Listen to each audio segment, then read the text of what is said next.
The Galactic Alliance Arena floated in the void between stars, a massive station that served as the grand stage for the universe's most prestigious combat tournament. Countless species from across the galaxy gathered here annually to witness the ultimate test of strength, skill, and supremacy. The arena's crystalline dome reflected the light of distant nebulae, creating a kaleidoscope of colors that danced across the faces of spectators who had traveled light years to be here. Among them sat representatives from thousands of different civilizations, each with their own concept of power and worth. The Krillians, massive insectoid beings, clicked their mandibles in anticipation. The ethereal Vespari, beings of pure energy, flickered with excitement. Even the arrogant Etherians, with their multiple arms and crystalline exoskeletons, had deigned to attend. In this diverse sea of alien life forms, one figure stood out for all the wrong reasons. Marianne Arkwright, a human from Earth. At 5'6", with a lean build and shoulder-length auburn hair tied in a practical ponytail, Marianne looked almost comically underwhelming compared to her competition. The other contestants towered over her, their bodies rippling with muscle, scales, or whatever defensive adaptations evolution had granted them. Some were twice her size, others 3 times. A few didn't even need to touch the ground to move. "Look at this!" A deep rumble echoed through the waiting area, the voice belonging to Vralgar the Unbeaten, the current reigning champion. Standing nearly 10 feet tall, Vralgar was a Thraxian warrior, his body a testament to genetic perfection. 4 arms, each capable of crushing titanium, and skin like adaptive armor that could shift hardness based on incoming threats. His reputation preceded him. 63 consecutive victories, each ending before the 5-minute mark. Vralgar pointed one massive finger at Marianne, and his laughter boomed like thunder in a canyon. "This is what Earth sends. This tiny creature? I've seen training holograms with more presence." His 4 eyes glinted with amusement as other contestants joined in his mirth. "The betting pools are already calling it. She won't last 20 seconds. Marianne felt the weight of countless stares, the mixture of amusement, pity, and disdain from beings who viewed humans as the galaxy's lowest-tier species. Earth had only recently made contact with the Galactic Alliance 5 years ago, and the general consensus among the advanced civilizations was that humans were a temporary novelty at best. Their technology was primitive, their biology fragile, and their inclusion in the Alliance was more charitable than practical. "Ignore them," Roshan whispered beside her. The Valkan warrior, a reptilian humanoid with scales that shimmered like oil on water, had been the only one to treat Marianne with respect since her arrival. "I've seen you train. There's something different about you." General Felden, the Alliance's military liaison and tournament overseer, approached with a stern expression.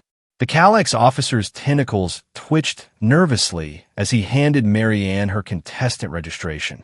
"I hope you understand what you've gotten into, Human Arkwright. The Galactic Council approved your entry more as a political gesture than anything else. Don't embarrass your species." Marianne took the registration without flinching. "I won't." Something in her calm certainty made Felden pause, his compound eyes studying her more carefully. But before he could respond, a commotion erupted near the main viewing screens. Vralgar was giving an impromptu interview to the Alliance News Network. The human, Vralgar's laugh echoed through speakers. "I'll make you all a promise. When we face each other in the ring, I won't even break a sweat. In fact, I bet I can defeat her using only one arm." He flexed his massive upper right arm for the cameras. "The rest of you should feel insulted that the Alliance wastes our time with such inferior competition." The camera panned to Marianne, catching her reaction.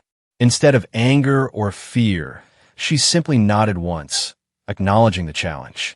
This unexpected composure caught many viewers off guard, though it did little to change their opinions about the matchup. Later that evening, in the competitors' quarters, Marianne sat cross-legged on her training mat, breathing deeply. Her friend Kira Patel, a fellow human who worked as a xenobiologist at the Alliance Embassy, had arrived to offer support.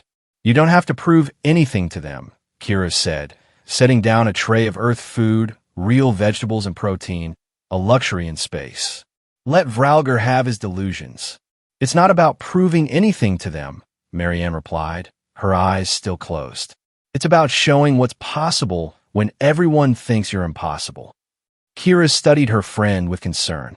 She'd known Marianne since their days at the Human Development Center on Luna, where they'd both been selected for advanced off-world training. While Kira had excelled in the sciences, Marianne had been part of something else entirely, a program so classified that even Kira didn't know its full scope. "Tell me about Earth," Marianne said suddenly. "What are they saying?" Kira smiled sadly. "Mostly prayers and well wishes. Some protests against you fighting at all. The betting pools. They're not kind. Good. I prefer it when expectation weighs nothing." The arena complex was a marvel of engineering that could be configured hundreds of ways. Over the next days, Marianne explored its training facilities, each designed to simulate different planetary conditions. The gravity chambers could replicate anywhere from 0G to 20 times Earth's pull. Environmental simulators created deserts that burned at 500 degrees or Arctic tundras with winds that could strip flesh from bone. It was in the high-gravity chamber where Roshan found her, watching in amazement as she moved through combat katas under 5 times Earth gravity. Most species struggled to walk at this setting, yet Marianne's movements remained fluid, almost graceful. "Ow," was all Roshan could ask. "Your species evolved on a heavy-gravity world," Marianne replied, not stopping her routine. "You adapted over millions of years. Humans, we had to adapt in a single lifetime." She paused, considering how much to reveal. There are ways to change the body, to make it more than nature intended. But the cost is high, and the process is hidden from most. "The Forbidden Augmentation Project," Roshan whispered. It was banned across the Alliance for being too dangerous. Marianne continued her katas. "Every species has its secrets." Throughout the facility, other competitors began to notice unusual things about the human. She slept only 4 hours a night and never seemed tired. Her training routines defied conventional understanding. She spent more time in meditation than physical exercise, yet when she did fight, her movements were impossibly efficient. Tharsis, an 8-foot-tall warrior from the Gornak Enclave, cornered Marianne in the common area. "I've been fighting for 30 years, human. I've never seen anyone move the way you do. What's your secret?" "There's no secret," Marianne replied. "I just understand that the strongest weapon isn't the body. It's knowing how to use force against itself." Tharsis flexed his 4 arms, each muscle the size of Marianne's torso. "Philosophy won't save you when flesh meets flesh. Perhaps, or perhaps flesh is just another form of energy that can be redirected." Their conversation was interrupted by alarms blaring through the facility. A section of the arena was experiencing critical system failures. Without hesitation, Marianne ran toward the danger zone while others evacuated. Inside the failing corridor, she found 3 maintenance workers trapped under fallen debris, the artificial gravity fluctuating wildly. As she reached them, gravity suddenly increased to 15 times normal. The workers cried out in agony as their bodies began to crush under their own weight. Marianne dropped to all 4s, then lower, spreading her body's mass to distribute weight. Using precise leverage points and countertensions, she began to shift the debris piece by piece, timing each movement with the gravity fluctuations. When rescue teams arrived, they found all 3 workers alive. Marianne was unconscious, her body pushed beyond even its altered limits, but alive. Security footage of the rescue spread quickly through the station, and suddenly some beings began to look at the human with new eyes. "She's calculating," General Felden murmured, reviewing the footage for the 10th time. "Every movement is precise. This isn't just bravery, it's mathematical." The preliminary rounds began with little fanfare for Marianne. Her first opponent was Krex the Breaker, a contest winner famous for shattering reinforced alloy with his bare hands. The betting pools predicted Marianne would last 90 seconds at best. The fight lasted 18 seconds. Krex charged with devastating force, intending to end the match immediately. But Marianne wasn't where his strike landed. She had sidestepped at the last instant, using her hand to redirect his momentum past her, then applied pressure to a nerve cluster in his arm. As Krex stumbled from the unexpected loss of sensation, Marianne's elbow found a critical joint in his leg. The massive alien crashed face first into the arena floor and couldn't get back up. The arena fell silent. Even the announcers struggled to explain what had happened. Did she just pressure point at Krex? One announcer finally stammered. That shouldn't be possible. Their neural structure is completely different from. Her technique adapts, another cut in professional training taking over. She's reading biosignatures in real time, finding vulnerabilities that shouldn't exist. Marianne's second fight drew more attention. Her opponent, Mrak the Stormbringer, was a wind manipulator who had won 47 matches using atmosphere pressure alone. Spectators watched in anticipation as Mrak began to create vacuum zones and pressure waves that had previously turned opponents into paste. Marianne stood still, eyes closed, as killer winds whipped around her. Then she started to move. Every step, every turn, placed her in the microscopic dead spaces between Mrak's attacks. She wasn't avoiding the wind. She was dancing with it, using its currents to accelerate her movements. When she finally struck Mrak, her hand had achieved velocity speeds that made her entire arm blur.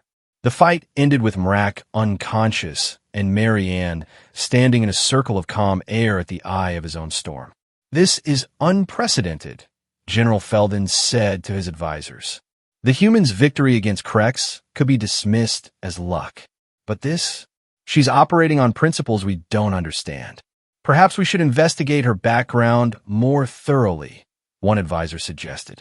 I already have. Officially, Marianne Arkwright doesn't exist. There's no record of her birth, education, or training. She appeared in Alliance databases only 3 months ago. Vralger paid little attention to these early victories. 2 fights proved nothing. He continued to mock Marianne publicly, each time drawing more attention to their eventual matchup. "I've been studying Earth combat sports," Vralger announced to the media. "Boxing, karate, wrestling, primitive arts for primitive beings. No technique they possess can overcome the fundamental gap in biology. I have 4 arms, she has 2. My bones are 3 times denser than titanium. Hers are barely stronger than ceramic. This tournament allows such mismatches only to remind lesser species of their place." Roshan sought out Marianne after Vralger's latest tirade. "Does his taunting not anger you?" "Anger is a fire that consumes the vessel that holds it," Marianne replied, repeating an ancient human wisdom. "Vralger mistakes arrogance for strength. He'll learn the difference." As the tournament progressed, Marianne's matches began to draw crowds. Not for their spectacle. She typically won quickly and with minimal movement, but for their mystery. Analysts across the galaxy tried to decode her style, which seemed to combine elements from thousands of different martial traditions while also being something entirely new. Her most impressive preliminary victory came against Thora Blackdalon, a legendary warrior from the Avian Kestari Empire. Thora could pierce solid steel with her talons and fly at speeds that created sonic booms. The fight took place in an arena configured with 3 dimensions of movement, a vertical battlefield that suited Thora's aerial advantage perfectly. Thora dove at supersonic speeds, her talons extended to turn Marianne into mist. But Marianne did something impossible. She redirected vertical momentum into horizontal motion with a hand gesture that resembled the mathematical symbol for infinity. Thora's unstoppable dive attack became a collision with the arena wall, while Marianne landed softly as a feather. "She's treating forces like programmable variables," a quantum physicist in the audience exclaimed. "Classical physics says what she did shouldn't work." "Perhaps," another scientist replied, "classical physics doesn't apply to her." By the quarterfinals, even the betting pools had shifted. Marianne was no longer listed as an impossible underdog, though few still believed she could defeat Vralger. The Thraxian champion had advanced as expected, each of his fights ending in spectacular displays of overwhelming force. Marianne's quarterfinal match was against Zelkanor the Mindbender, a telepath who had won matches by simply breaking his opponent's wills before physical combat began. The arena buzzed with anticipation. Mental powers were often more challenging than physical ones for most species. As the match began, Zelkanor's eyes glowed with psionic energy. Spectators felt the edges of his power even through the protective barriers, waves of doubt, fear, and submission washing over the arena. Marianne stood motionless, eyes meeting Zelkanor's directly. Minutes passed. Zelkanor's glow intensified until it was almost blinding. Sweat beaded on his brow as he pushed harder, pouring his vast mental powers against the human's mind.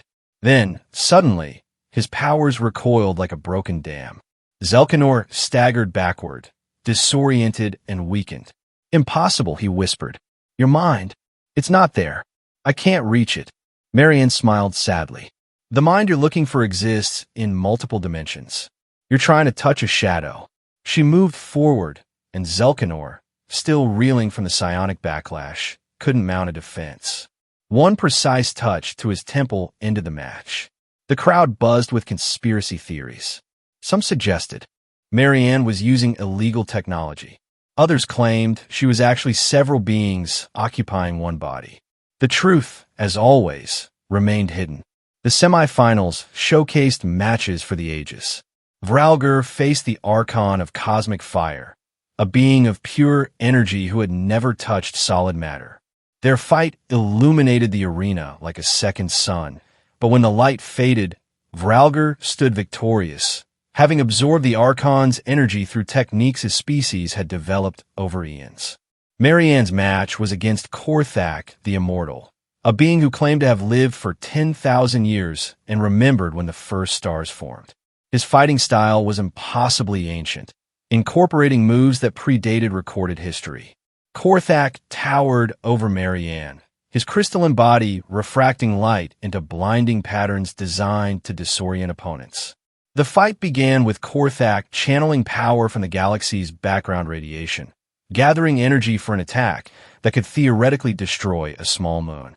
Marianne stood still, analyzing the energy pattern with inhuman focus. As Korthak released his devastating attack, Marianne moved. Her body formed shapes that seemed to exist in spaces between spaces, movements that bent light around her. The energy blast passed through her position harmlessly, as if she was no longer truly there. Dimensional phasing, a theoretical physicist gasped. "She's shifting partially out of our reality." Before Korthak could comprehend what happened, Marianne was behind him.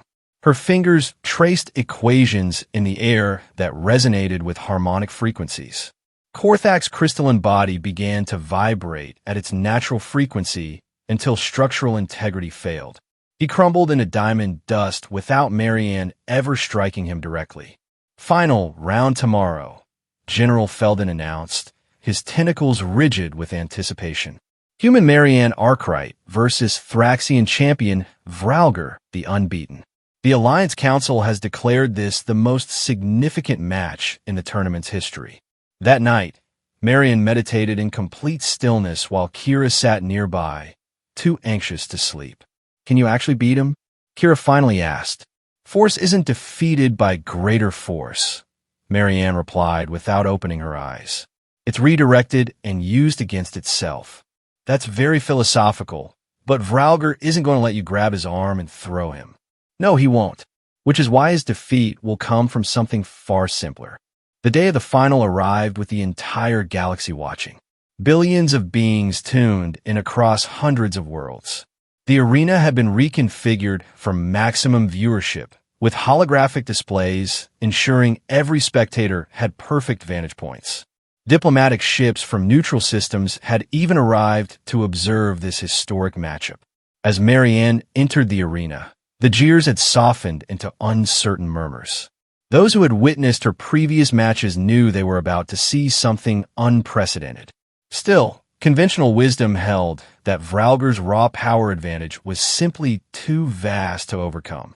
Vralgur made his entrance to thunderous applause from his supporters. He had choreographed his arrival to maximize dramatic effect, dropping from 50 feet above to land with ground-shaking force. His armor, forged from the core of dead stars, gleamed with threatening promise. "Look at her," Vralgar boomed, pointing his massive finger at Marianne. His laugh echoed through the arena's crystal dome. "The champion of Earth stands before me. What strategy will you employ, little human? Will you try to run away? Hide behind barriers? Perhaps prayer is your final option." The crowd laughed with him. Even those who had seen Marianne fight still doubted. Vralgar was simply too massive, too strong, too perfect a warrior. Marianne stood calmly, checking her protective gear one final time. When she looked up at Vralgar, her expression wasn't fearful or angry.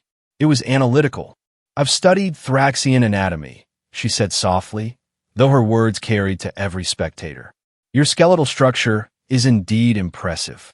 But there's something interesting about warriors who've never truly been challenged." Vralgar's laughter cut off. "What nonsense is this? You've adapted to win fights quickly. Your body has optimized for massive initial strikes. But what happens when a fight doesn't end in seconds? When someone doesn't fall to your overwhelming force? Then they get crushed slowly instead of quickly." The referee, a neutral being from the Concordat of peaceful species, signaled the start of the match. Immediately, Vralgar charged forward, all four arms drawing back for coordinated strikes. His attack would create enough force to crater a small island on most planets. Marianne didn't run, didn't dodge. As Vralgar reached optimal striking distance, she shifted her weight minutely. Her feet remained planted as her upper body flowed aside, letting Vralgar's momentum carry him past her. She extended one hand, seemingly just brushing against his arms as he passed. Something strange happened.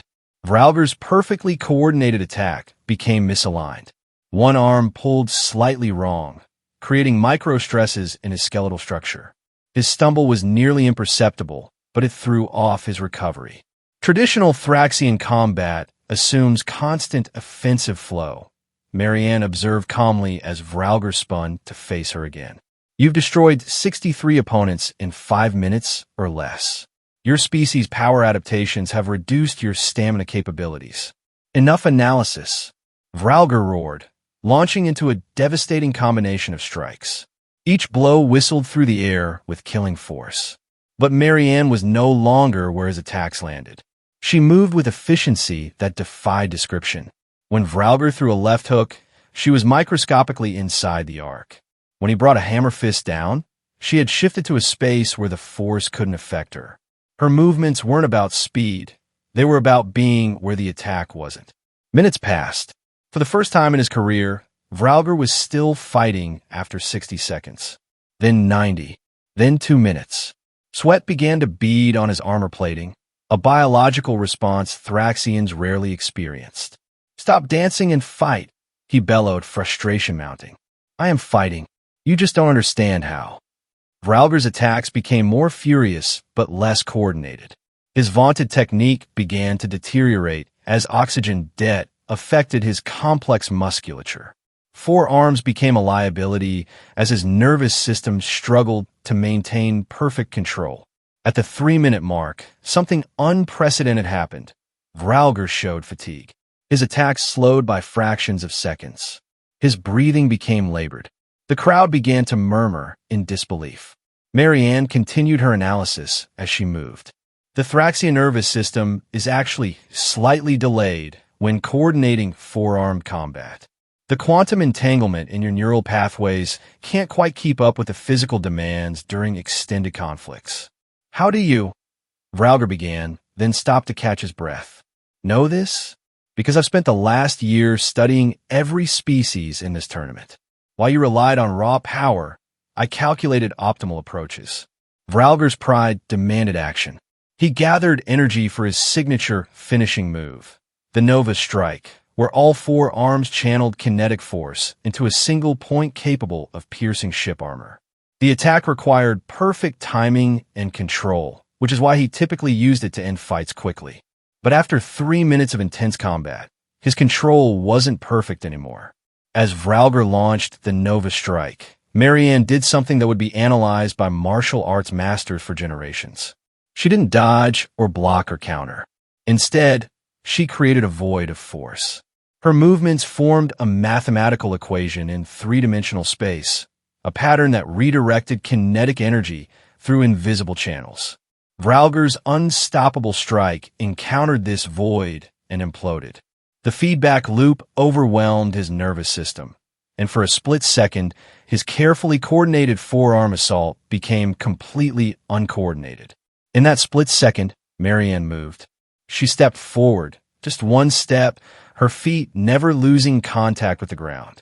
Her hands moved in a complex pattern that seemed to touch multiple points simultaneously. To the spectators, it appeared she had merely tapped Vralger's arm. Then they heard the sound, a crystalline crack that echoed through the arena. Vralger, the unbeaten, champion of the Galactic Tournament for 8 consecutive years, looked down at his upper right arm in utter disbelief. It was bent at an angle biology he never intended, broken so precisely that the fracture pattern formed perfect geometric shapes. "You see," Marianne said quietly, "even the strongest materials have atomic lattice patterns that can be manipulated. I didn't break your arm through force. I convinced its molecular structure to break itself." The arena stood in complete silence. Then chaos erupted. Spectators jumped to their feet. Alliance officials demanded emergency medical response. The betting pools crashed as their algorithms couldn't process the impossible outcome. Vralger fell to his knees, not from pain, but from the psychological impact of defeat. For the first time in his life, he had been beaten, and the creature that did it had barely moved her feet. The medical team rushed in, their scanners confirming what seemed impossible. Marianne had caused a complete skeletal failure in Vralger's arm without applying direct force beyond a light touch. The break showed characteristics of quantum tunneling at the molecular level. She broke his arm without moving her feet, one announcer repeated numbly. I don't understand how." General Felden approached, the aftermath with awe and terror warring in his expression. His entire understanding of power hierarchies had just shattered. "What are you?" he asked Marianne directly. "I am a human," she replied simply. "Earth's contribution to the Galactic Alliance. This is impossible. No species develops this level of dash." "Of what? Understanding? We had thousands of years to study force while remaining fragile. When you're surrounded by beings stronger than yourself, you either get stronger or smarter. Humans chose both." As Marianne was declared tournament champion, the implications rippled through the galaxy. Every species that had dismissed humans as primitive began emergency reassessments. Every military force that had discounted Earth contributions suddenly wanted alliance treaties. In the winner's circle, as the ceremonial champion's amulet was placed around her neck, Marianne offered a statement to the assembled galactic media. This victory isn't about human superiority. It's a reminder that power comes in many forms. What seems impossible is often just a perspective waiting to be shifted. The universe is vast, and no species holds all the answers. Perhaps it's time we learned from each other rather than compared ourselves. Vralger, his arm in a regenerative cast, watched from the medical bay. The defeat had changed something fundamental in him. For the first time, he questioned the assumptions he'd built his life upon. Pride and arrogance hadn't protected him. They had blinded him. Back on Earth, celebrations erupted as humanity's new status in the galaxy became clear. No longer would they be dismissed as inferior. Marianne's victory had transformed their position overnight. But in quiet governmental facilities, scientists and leaders reviewed classified data. Marianne Arkwright was their first successful graduate of the Human Advancement Initiative, a program that combined genetic engineering, nano-augmentation, and consciousness expansion. Her abilities represented the potential future of humanity's evolution. Roshan found her later in the quiet meditation gardens of the arena station. "You knew," he said. "You knew how this would end from the beginning." "I calculated probabilities," she corrected. Victory was possible, but not guaranteed. Every fight carries uncertainty. Will there be others like you? Evolution never produces just one of anything. As the stars wheeled overhead, Marianne contemplated the new chapter in human history she had helped write. The galaxy would adapt to this new reality, just as humanity had adapted to the cosmos. The future held challenges yet unimagined, conflicts yet to come, and questions yet to be answered. But one truth had been established beyond doubt. When the galaxy's champion pointed and laughed, dismissing humanity as powerless, he had gravely miscalculated. In the infinite equations of force and resistance, of power and technique, Earth had found its own solutions. And Marianne Arkwright, warrior and symbol, had demonstrated that sometimes the greatest strength lies not in moving mountains, but in understanding that even the smallest adjustments can change the course of rivers.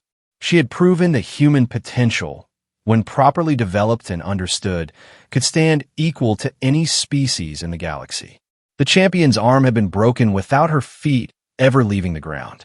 The old order of power had been irrevocably altered, and the cosmos would never see humanity the same way again. In the depths of space, as ships carried news of this victory to every corner of the galaxy, a new era had begun. An era where the impossible was merely improbable, where the underestimated could reshape destiny, and where a single human had demonstrated that consciousness, when properly focused, could redefine the limits of physical reality itself. The stars witnessed this transformation, ancient and patient as always, knowing that in the grand sweep of cosmic time, this was merely another chapter in the endless story of evolution, ambition, and the eternal quest to transcend the boundaries of what any species believes possible. And somewhere in the quantum foam between dimensions, the mathematical principles that govern Marianne's impossible victory continued to ripple, suggesting that perhaps the universe itself was far more flexible than even the most advanced civilizations dared to imagine.